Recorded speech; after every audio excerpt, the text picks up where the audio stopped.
আমি আল্লাহ তাআলা আমাকে যতদিন হায়াত রেখেছে, যতই অসুবিধার মধ্যে আমি থাকি না কেন, আমি কোনোদিন কোনো মানুষের কাছে হাত পাতবো না। সুবহানাল্লাহ। কোনো মানুষ যদি এই এরাদা করে নেয়, আমি কোনো পৃথিবীতে যতদিন আল্লাহ তাআলা আমার হায়াত রেখেছে, আমি পৃথিবীর এই জমিনে ওয়াই ইস্তাগনি ইউনিহিল্লাহ, আমি দুনিয়ার কোনো মানুষের কাছে হাত পাতবো না। আমি আপনি আমরা সকলে হাত পাতবো একজনের কাছে, তিনি কি? আরো চিৎকার করে বলেন, তিনি কি? আল্লাহ রাসূল সাল্লাল্লাহু আলাইহি ওয়াসাল্লাম বলেন, কোন মানুষ যদি দিলে ইরাদা করে নেয়, দিলের মধ্যে এই প্রতিজ্ঞাবদ্ধ করে নেয়, আল্লাহ তাআলা আমাকে যতদিন হায়াত রেখেছে, যতদিন পৃথিবীর জমিনে আমি বাঁচবো, আমি কোন মানুষের দ্বারস্থ হব না, কোন মানুষের কাছে আমি হাত পাতবো না, কোন মানুষের কাছে আমি চাবো না। আমি চাবো একজনের কাছে, তিনি আমার রব। আল্লাহ রাসূল সাল্লাল্লাহু আলাইহি ওয়াসাল্লাম বলেন, সে যদি দিলে দিলে এই ইরাদা করে নেয়, আল্লাহ তাআলা পৃথিবীতে যতদিন সে বসবাস করবে, পৃথিবীর এই জমিনে যতদিন তার হায়াত থাকবে, আল্লাহ তাআলা কোনদিন অন্য কারো কাছে হাত পাততে হবে আল্লাহ তাআলা বলেন, আল্লাহ রাসূল বলেন, যতদিন সে পৃথিবীর এই জমিনে থাকবে, অন্য কারো কাছে হাত পাততে না হয়, আল্লাহ তাআলা তাকে সেই তৌফিক দিয়ে দিবেন। বলেন সুবহানাল্লাহ। ওয়া ইস্তাগনি ইউনিহিল্লাহ, পৃথিবীর কোনো মানুষ যদি অন্য কারো কাছে চিন্তা করে আমি কোনদিন হাত পাতবো না, আমি হাত পাতবো একজনের কাছে, আমার রব, আমার রমণীর কাছে আমি হাত পাতবো, এছাড়া অন্য কারো কাছে আমি মাথা নত করবো না, অন্য কারো কাছে আমি যাবো না, আমার এই অসুবিধা ওই অসুবিধা, আমার এই সমস্যা ওই সমস্যা আমি কারো কাছে বলবো না, আমি বলবো আমার রবের কাছে। আল্লাহ রাসূল সাল্লাল্লাহু আলাইহি ওয়াসাল্লাম বলেন, কেউ যদি এই প্রতিজ্ঞা নিজে নিজে করে নেয়, আল্লাহ তাআলা তাকে অন্যের কাছে দ্বারস্থ হওয়া থেকে বিরত রাখবেন। বলে সুবহানাল্লাহ।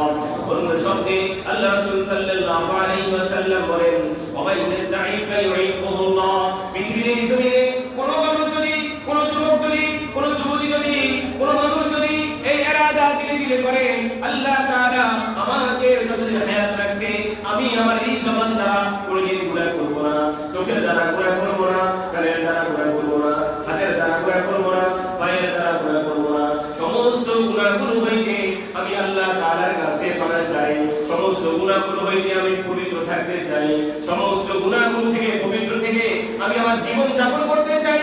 আল্লাহ রাসূল সাল্লাল্লাহু আলাইহি ওয়াসাল্লাম বলেন, ওয়া ইস্তাঈফা ইউইফুহুল্লাহ, কেউ যদি নিজের দিলের মধ্যে ইরাদা করে নেয়, আল্লাহ তাআলা যতদিন হায়াত রেখেছে, আমি গুনাহমুক্ত থাকবো, আমি গুনাহ থেকে দাবিত হব না, আমি গুনাহমুক্ত থেকে জীবন যাপন করে আল্লাহ তাআলার গুনাহ পার করতে চাই।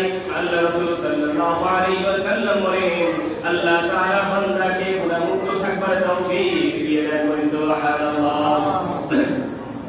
আল্লাহ রাসূল সাল্লাল্লাহু আলাইহি ওয়াসাল্লাম বলেন, পরের শব্দে বলতেছেন, ওয়া মান ইয়াতাসাব্বার ইউসাব্বিরুহুল্লাহ, পৃথিবীতে কোন মানুষ যদি ইবাদতের উপর, আমলের উপর টিকে থাকতে চায়, কেউ যদি এই কথা মনে মনে ইরাদা করে নেয়, আমার রব আমাকে যতদিন হায়াত রেখেছে, আমি আমল করে আমার বাকি জীবনটা পার করতে চাই, আমল করে আমার বাকি জীবনটাকে গুজার করতে চাই। আল্লাহ রাসূল সাল্লাল্লাহু আলাইহি ওয়াসাল্লাম বলেন, আল্লাহ তাআলা তাকে আমলের মাধ্যমে বাকি জীবনকে পার করার তৌফিক দিয়ে দেন। বলে সুবহানাল্লাহ।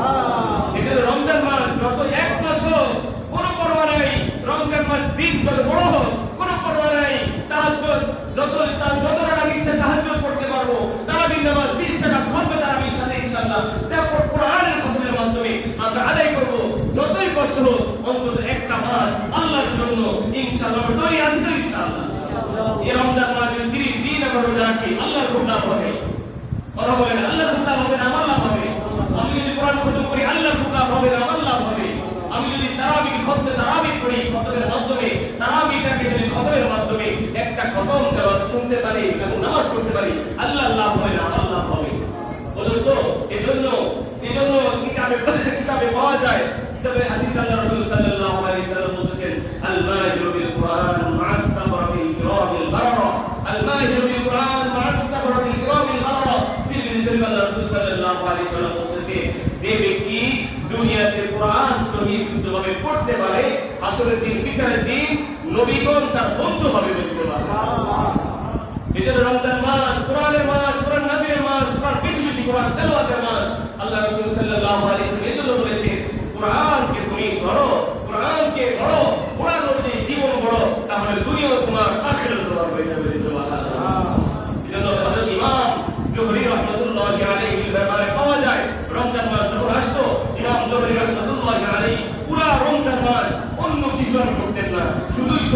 ঘন্টা কোরআন তেলাওয়াত করতে পারি সুবহানাল্লাহ।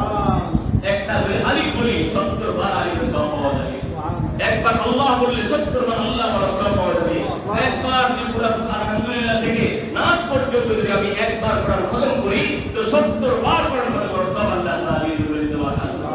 এটা ইমাম জোহরি রাহমাতুল্লাহি আলাইহি ব্যাপারে পাওয়া যায়। উনি পুরো রমজান মাস যখন আসতো, রমজান মাস শুরু কোরআন তেলাওয়াত করে উনি পার করতেন, অন্য কিছু করতেন না, বলে সুবহানাল্লাহ। ইমাম মালিক রাহমাতুল্লাহি আলাইহি ব্যাপারে পাওয়া যায়। ইমাম মালিক রাহমাতুল্লাহি আলাইহি উনি যখন রমজান মাস আসতো, পুরো রমজান মাস উনি একজন ইমাম, পুরো একটা মাযহাবের ইমাম, কি পরিমাণ জ্ঞানী ইমাম মালিক রাহমাতুল্লাহি আলাইহি। যখন রমজান মাস আসতো অন্য কিছু করতেন না, অন্য কিছু পড়াইতেন না, শুধু নিজে একমাত্র কোরআন তেলাওয়াত করতেন, বলে সুবহানাল্লাহ। আমরা যে ইমামকে মানি ইমাম আবু হানিফা রাহমাতুল্লাহি আলাইহি, ওনার কথা একটু বলি, কিতাবে পাওয়া যায় ইমাম আযম আবু হানিফা রাহমাতুল্লাহি আলাইহি যখনই রমজান মাস আসতো উনি দিনের বেলা এক খতম কোরআন তেলাওয়াত করতেন, বলে সুবহানাল্লাহ। সারাদিনে কত খতম? এক খতম। আবার রাতের বেলায় এক খতম কোরআন তেলাওয়াত করতেন এবং তারাবির মাধ্যমে তিনি এক খতম কোরআন তেলাওয়াত করতেন, বলে সুবহানাল্লাহ। আর বলেন সুবহানাল্লাহ। পুরো রমজান মাসে ওনার 103টা খতম ওনার আমলনামায় জমা হয়ে গেল, বলে সুবহানাল্লাহ। আর বলে সুবহানাল্লাহ। ইমাম আযম আবু হানিফা রাহমাতুল্লাহি আলাইহি ওনার মৃত্যুর সময় উনি রুমের মধ্যে ওনার মৃত্যু অতি নিকটে, ওনার মেয়ে মাথার পাশে বসে কান্না করতেছে, চোখের পানি ঝরতেছে বাবার জন্য, বাবার শোকে মেয়ের চোখের পানি ঝরতেছে। তো মা ইমাম আযম আবু হানিফা রাহমাতুল্লাহি আলাইহি বলতেছে, মা তুমি কেন কান্না করতেছো? কিসের কারণে তুমি কান্না করতেছো? তুমি যে জায়গায় বসে কান্না করতেছো তোমার বাবা এই রুমের মধ্যে 7000 বার কোরআন খতম করেছে, বলে সুবহানাল্লাহ। একবার দুইবার নয়, একবার দুইবার নয়, 7000 বার তোমার বাবা এই ঘরের মধ্যে কোরআন খতম করেছে। মা মা কেন কান্না করতেছো? পেরেশানির কারণ নাই, তোমার বাবার জন্য কোরআনই যথেষ্ট, বলে সুবহানাল্লাহ। দোস্ত, এজন্য এই রমজান মাসকে কাজে লাগাতে হবে, কোরআনের মাধ্যমে কাজে লাগাতে হবে। কোরআন এমন দামি জিনিস, কোরআনকে যদি ধরতে পারি, কোরআনকে যদি ধরতে পারি, কোরআন যদি সিনে রাখতে পারি, তাহলে কোরআন আমার জন্য যথেষ্ট হয়ে যাবে। এজন্য আমরা অন্তত এই রমজান মাসকে বেশি বেশি কোরআন তেলাওয়াত করে বেশি বেশি খতম দেওয়ার চেষ্টা করব। কোরআনের মাধ্যমে এই রমজানকে আমরা পালন করার চেষ্টা করব।